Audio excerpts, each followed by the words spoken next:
Parbelak dimanapun Anda berada. Kembali lagi dengan Opung Parbelak di acara Pro Kontra, di mana setiap narasi memiliki sudut pandang berbeda tergantung di mana posisi Anda berada, dan Anda tidak perlu merasa berdosa.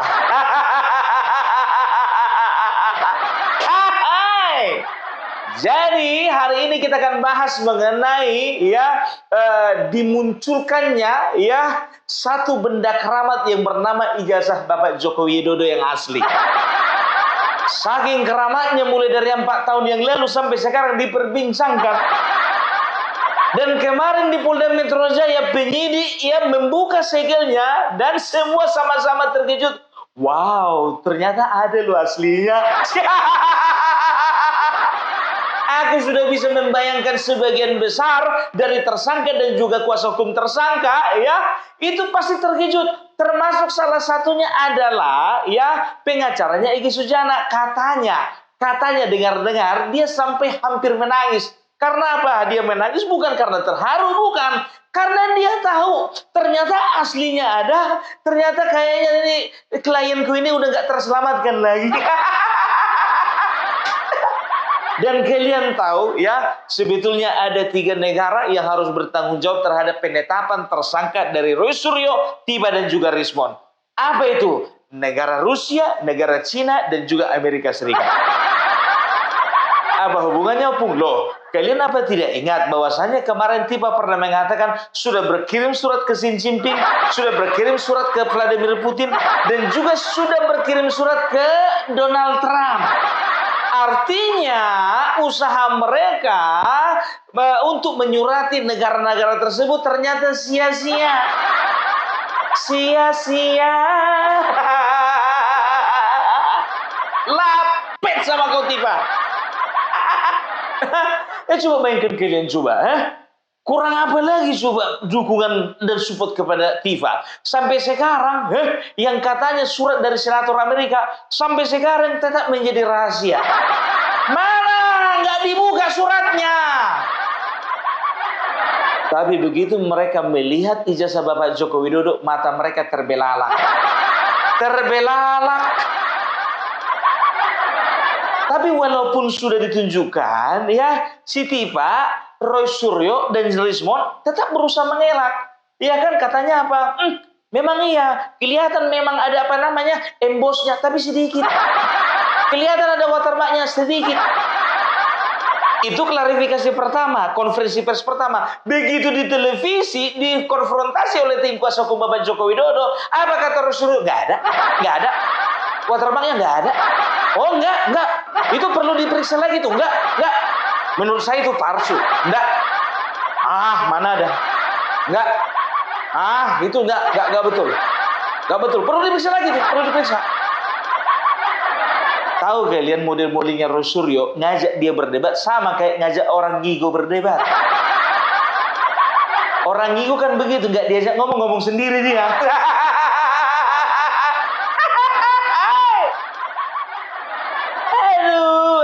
Dan si Tiba sekarang biar tahu kalian nongol di TV-TV, dia katakan apa? Saya sendiri secara pribadi tidak mengajukan itu yang namanya gelar perkara khusus. Ada kemarin itu biar tahu kalian ditanya dia sama Bambang Wijayanto kalau nggak salah di salah satu acara podcast Oh jadi Mbak Tiba tidak mengajukan gelar perkara khusus? Enggak. Yang mengajukan gelar perkara khusus itu ada 2 tim yang berbeda, tapi saya tidak bagian dari antara mereka. Si Tiba malu mengakui bahwasanya dia juga ikut andil dalam gelar perkara khusus tersebut. Karena apa? Karena gelar perkara tersebut ternyata tidak menguntungkan mereka, bahkan malu-maluin. Makanya Tiba nggak ngaku. Coba kalau misalnya gelar perkara khusus membuahkan sebuah hasil yang mereka anggap sesuatu yang wow gitu kan. Katakanlah mereka ada melihat kejanggalan yang sangat nyata di ijazah Bapak Joko Widodo. Wow, mereka pasti akan berkata, ini adalah perjuangan kita. Kita semuanya sama-sama berjuang. Kita sebagai prinsipal dan juga tim kuasa hukum kita sama-sama bergerak.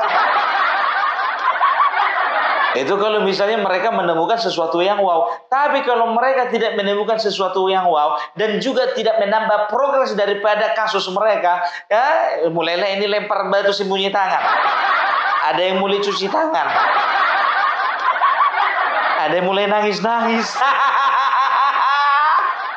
Ya, kemarin ribut mereka seperti itu. Ya, ini bergeser terus. Pertama-tama kalian masih ingat nggak waktu tahun 2025 awal, kalau nggak salah di bulan Maret atau bulan April, ya, Rismond mengatakan apa? Bahwasanya ijazah Bapak Joko Widodo itu palsu. Karena apa? Karena mereka menganalisa apa? Menganalisa ijazah Bapak Joko Widodo yang diupload oleh Dian Sandi, kan begitu. Nah, mulailah mereka melakukan penelitian. Oh, ternyata ya ada kemiripan-kemiripan yang bisa dikatakan menyanggah apa yang menjadi analisa mereka. Ternyata yang lain lagi mereka teliti. Setelah ijazah bergeser ke skripsi. Dari skripsi ke lembar penilaian. Dari lembar penilaian ke tanda tangan. Dipatahkan lagi tanda tangan, mulai lagi di apa namanya dicari-cari di mana tempat KKN. Dicari tempat KKN, dosen pendamping lagi. Dosen pendamping, dosen pembimbing lagi. Ya kan, habis itu kemana lagi? Ke kuburan lagi. Mulai dari ijazah UGM sampai ke kuburan diteliti orang itu. Nah, sekarang sudah terjawab. Karena apa? Mulai dari bulan 3, 4, 5, 6, 7, 8, 9, 10, 11, 12. Udah 9 bulan kalau ibaratkan bayi sudah lahiran. Mulai dari proses bercocok tanam, mengandung, sampai saatnya melahirkan, potong tali pusat. Udah ditunjukkan ijazah, nggak percaya orang ini. Masih juga ngelak. Begitu Andi Aswan, dia kan menampilkan kayak yang katanya scan ijazah, ya kan? Ya, dibilang, loh mana scan seperti apa itu? Nggak ada watermarknya. Scan seperti apa itu? Itu nggak ada apa namanya embosnya. Begitu ditunjukkan ke mata orang itu, mereka komplain lagi. Si Tipa datang begini katanya, kenapa ditunjukkan sama kami itu waktu jam-jam kami kelelahan? Jam 11 malam atau jam 23.00. Kenapa nggak waktu mata kami masih segar? Aku bilang sama kau, ya kan? Ya. Sekarang begini, kalau bicara tentang kesegaran mata orang-orang itu tergantung relatif. Kau tanya ya sama ibu rumah tangga, segarnya itu ibu rumah tangga jam 5 pagi. Tapi kalau kau tanya sama YouTuber, matanya YouTuber itu terangnya itu jam 9 malam sampai jam 3 pagi. Kalau kau bilang kau samakan waktunya, ya kan, antara ibu rumah tangga dengan YouTuber, dengan security, pekerja pabrik, nggak bisa kau samakan, apalagi sama peneliti. Biasanya kalau peneliti yang kami tahu, begitu ada permasalahan, begitu ada suatu eksperimen, begitu ada objek yang diteliti, nggak lihat waktu, mau ngantuk tetap meneliti, mau capek mau sakit tetap meneliti. Ada pula jam 23 katanya jam kelelahan. Emang kau anak sekolah? Besoknya mau ujian ya? Macam kau lah kelelahan jam 23.00. Padahal sebetulnya itu jam 23.00 itu masih jam-jam pemanasan itu. Masih foreplay itu. Permainan yang dilakukan sesungguhnya itu kan jam 12 atau jam 1 kan begitu. Jam 11 pemanasan. Masa udah ngantuk? Masa udah kelelahan? Orang di mana-mana main dulu baru lelah. Masa lelah dulu baru main? Tiba banyak kali alasanmu sayang. Sini dulu biar ku jilat-jilat dulu lapekmu itu. Maksudnya lapek yang mana? Mana tahu si Tipa ini kan bikin lapek yang satu rasa kelapa, yang satu lagi rasa gula merah, yang satu lagi rasa blueberry. Bawa ke sini lapekmu itu biar ku jilat, biar ku bisa-bisa. Maksudnya apa? Mana tahu dia usaha bikin lapet kan begitu. Karena apa setauku si Tipa ini pun profesinya ganti-ganti. Sebentar dokter, sebentar peneliti. Sebentar peneliti, katanya dia sebentar lagi ibu rumah tangga. Bapak Jokowi, apakah Bapak Jokowi tega kepada ibu rumah tangga? Seorang wanita ini di penjara, Bapak Jokowi. Sebentar lagi menjadi ahli prediksi. Sebentar lagi jadi dukun. Karena apa? Karena dia mengaku bahwasanya dia mendapat petunjuk dari alam gaib mengenai jasa Bapak Jokowi. Begitu juga yang namanya Roy Suryo, biar tahu kalian, ya kan? Kemarin setelah waktu lagi klarifikasi dan juga sekaligus bikin konferensi pers, ngaku dia, biar tahu kan, tiba-tiba apa dibilangnya? Saya ini sebetulnya dulunya ini tukang potret. Kok baru sekarang kau ngaku? Kau sebetulnya siapa sih? Ahli telemetrika, ahli forensik, atau tukang foto? Ternyata selama ini kita kita di prank ini. Karena dia mengaku-ngaku ahli telematika, ya, padahal sebetulnya kualitasnya cuma tukang foto keliling. Lihat itu di kemarin, biar tahu kalian konferensi pers, ya. Dikatakan katanya dia itu tukang foto. Saya sempat tukang foto, saya tahu. Saya juga sering kerja di ruang gelap. Ruang gelap apa, Pak? Warung remang-remang. Aduh. Dan juga biar tahu kalian semuanya, ya, Refli Harun begitu juga, ya. Sekarang begitu dipermalukannya dia. Karena ada satu video yang menunjukkan, ya, bagaimana wartawan, ya, mengejar-ngejar mereka untuk wawancara. Ternyata ketika Refli Harun ada di situ bersama dengan timnya, wartawan nggak mau wawancara karena nggak ada Roy Suryo. Apa dia bilang Refli Harun? Ya kalau memang kalian nggak mau wawancari kami, ya kami undur diri aja. Karena apa? Wartawan udah gak tertarik. Karena apa? Iya kan? Ternyata lebih menarik perhatian di kamera sama Kozinudin daripada Refli Harun. Kan begitu. Sama Kozinudin masih ketahuan kerjanya. Ya, dari mulai bulan 3 sampai kemarin dipecat beberapa bulan yang lalu. Kalau nggak salah masih 3 bulan yang lalu, masih agak lama pekerjaannya kemarin itu membela si Tifa, ya kan? Ternyata sekarang digantikan oleh Refli Harun, ya. Refli Harun belum megang sebulan, ya. Tim kuasa hukum beserta tersangka semuanya dipermalukan. Dipermalukan. Lewat apa ya? Lewat ditunjukkannya ijazah Bapak Joko Widodo ini. Coba sekarang aku mau nanya dulu. Refli Harun sebagai otaknya yang merasa, ya, lebih lurus dibandingkan Kozinudin. Ya kan? Kau udah bisa bikin apa? Udah bisa bikin apa? Ya, selain kau mengkalkulasi hukuman orang ini. Kemarin biar tahu kalian, ada videonya yang mengatakan begini. Anda tahu semuanya? Ini semua ini, ya, para tersangka ini, RRT ini dijerat dengan berlapisan, pasal berlapis. Kalau dihitung-hitung semuanya ada 32 tahun. Ini dijerat dengan 6 pasal berbeda ini. Kalau dihitung-hitung semua ini 32 tahun. Dia ucapkan itu di depan wartawan. Ya kan, padahal sebetulnya itu kan menjatuhkan mental semua kliennya. Itu teroris kena mental semuanya. Apa yang si Refli Harun ini katanya siap untuk perang buat kami. Nggak taunya hukuman kami yang hitung-hitung. 32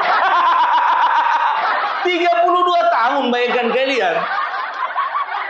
Kalau memang terjadi 32 tahun, kusarankanlah, ya, Roy Suryo, kau carilah istri yang baru nanti di dalam penjara. Karena apa? Nggak tertumbuh lagi itu sama istrimu 32 tahun, Wak.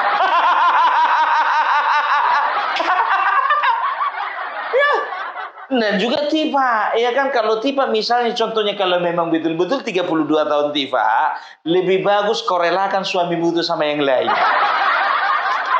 Mana bisa ditunggunya kau? Nggak akan ada gunanya. Karena apa? Ditunggu 32 tahun biar tahu kau Tifa, begitu keluar penjara kau udah menopause. Nggak ada gunanya. Nggak ada gunanya lagi. Lebih bagus kau izinkan dia dengan yang lain daripada kau yang malu begitu keluar langsung menopause. Kita bicara fakta kan 32 tahun kan. Kalau kayak Siti Pak ini umurnya ini kurasa udah ada 50 tahun ini kan begitu. 50 katakanlah 53 ya kan. Katakanlah menopausnya 55. Ya kita misalnya ini. Ya kan? Apa nggak lumayan itu 2 tahun dia di luar penjara menjelang menopause? Kan begitu, maunya umur 55 tahun lah setelah menopause baru masuk penjara. Kan begitu. Ini belum selesai menopause sudah masuk penjara dia. Begitu keluar 32 tahun yang kemudian, dia kan ternyata udah menopause. Aduh, ini bicara fakta. Rismon begitu juga, hati-hati kau Rismon, 32 tahun itu bukan waktu yang sebentar itu biar tahu kau. Bayangkan kau ya kan, mulai sekarang kau bayangkan lah, merayakan Natal 32 kali merayakan Natal dalam penjara, 32 kali merayakan ulang tahun dalam penjara, dan 32 kali kau tiup lilin di dalam penjara. Hah? Baru nyanyilah kau ya kan, kini tiba saatnya kita akan berpisah menjelang tahun baru. 32 kali kau akan nyanyikan lagu itu, Rismo. Terbayang samamu enggak? Itu dia. Sedangkan Egy Sujana ya, itu kuasa hukumnya itu udah nangis. Karena begitu dilihatnya ijazah, ya kan dia merasa dalam udahlah ini mampus lah ini udah gak terselamatkan lagi. Asli rupanya ijazahnya, woi. Ya, itu ya. Jadi kalau bisa dikatakan ya ini selangkah lagi nih sebetulnya. Karena apa? Ya, melalui gelar perkara khusus ini ya, tim kuasa hukum Bapak Joko Widodo ya itu memiliki hak untuk mempertanyakan dan mendesak kepolisian, dalam hal ini adalah Polda Metro Jaya, untuk melimpahkan perkaranya ke kejaksaan atau alias di P21-kan. Apalagi kan begitu. Sekarang begini, kalau misalnya pihak kepolisian ngulur-ngulur waktu lagi, ada alasan untuk tim kuasa hukum untuk mendesak kepolisian. Karena apa? Loh, kan bukan suatu keharusan untuk menunjukkan ijazah di dalam gelar perkara khusus. Karena gelar perkara khusus itu isinya hanya pemaparan, ya apa saja langkah-langkah yang sudah dilakukan dan apalagi langkah selanjutnya setelah ini. Kan begitu, gelar perkara khusus itu dilakukan, nggak ada yang istimewa, nggak ada yang wow gitu loh. Tapi ketika ditunjukkan ijazah Bapak Joko Widodo yang asli, itu kan atas permintaan Omnibus Law dan juga atas permintaan dari sebagian besar daripada tersangka. Nah, kalau misalnya tim kuasa hukum yang mendesak ya Bapak kepolisian yang ada di Polda Metro Jaya untuk segera di P21 kan, itu artinya apa? Itu artinya mereka harus segera P21. Nggak ada cerita lagi, nggak boleh ngulur-ngulur waktu lagi. Karena apa? Masa dari tersangka aja yang mau mau diakomodir, masa dari tim kuasa hukum Bapak Joko Widodo nggak diakomodir, ya kan? Itu dia. Jadi Opung Parpelak, kira-kira berapa lama lagi nih P21? Jangan tanya sama aku, tanya sama Aiman Wicaksono. Ya, sama Polda Metro Jaya. Pokoknya kalau Aiman Wicaksono kenyang. Sekaligus kebingungan. Kenapa kenyang banyak berita? Kebingungan kenapa? Kalau sempat masuk penjara orang ini siapa lagi narasumber?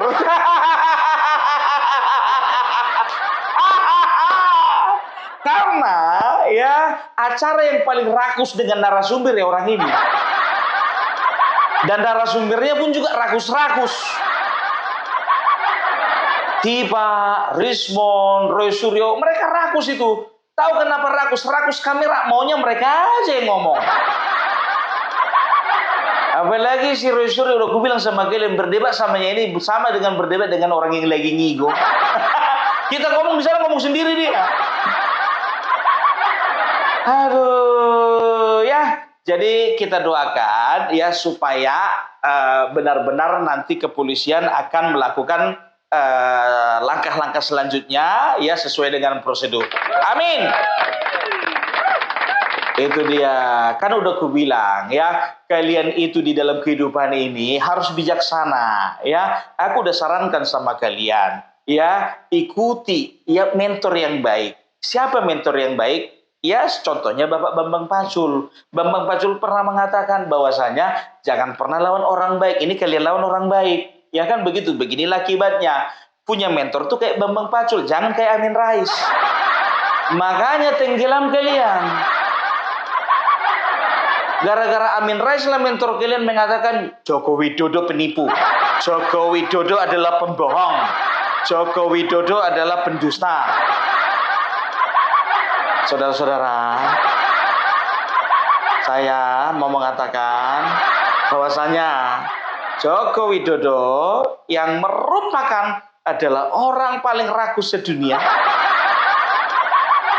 layak untuk dihukum, layak untuk diadili. Karena saya meyakini bahwa Joko Widodo yang sama dikatakan dengan Joko Wireng adalah orang yang bertanggung jawab dengan kerusakan moral, kerusakan pemerintah, kerusakan negara dalam 10 tahun ini. Itulah yang kalian dengar-dengar terus kan? Akhirnya teracunilah pikiran kalian kan? Yang kalian dengar itu harusnya kayak Bambang Pacul gitu loh. Jangan lawan orang baik, jangan lawan orang cantik, jangan lawan orang kaya. Itu kau dengar maunya Risma.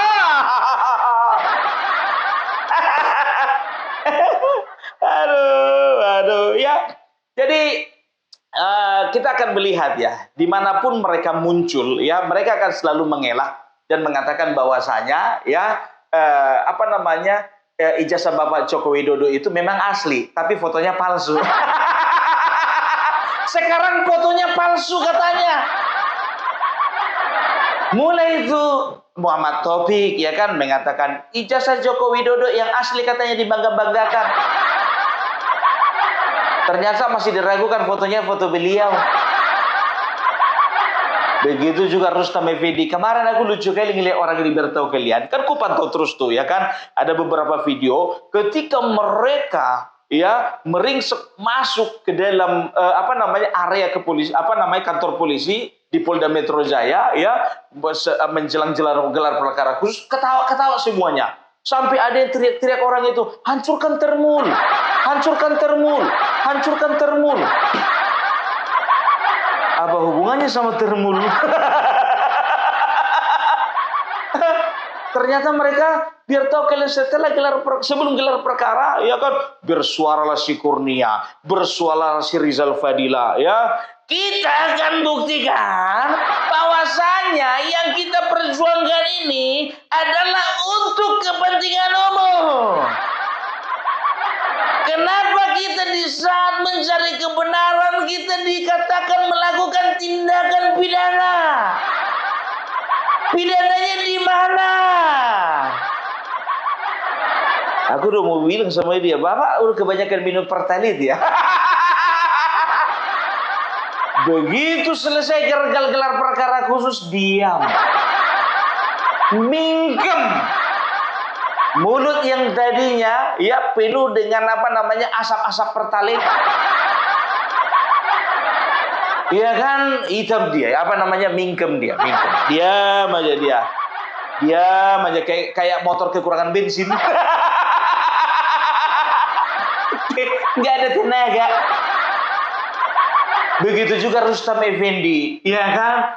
Kalau misalnya ditunjukkan memang ijazah itu, tetap saya akan pertanyakan kumisnya kumis siapa, kacamatanya kacamata siapa, bibirnya bibir siapa, tompelnya tompel siapa.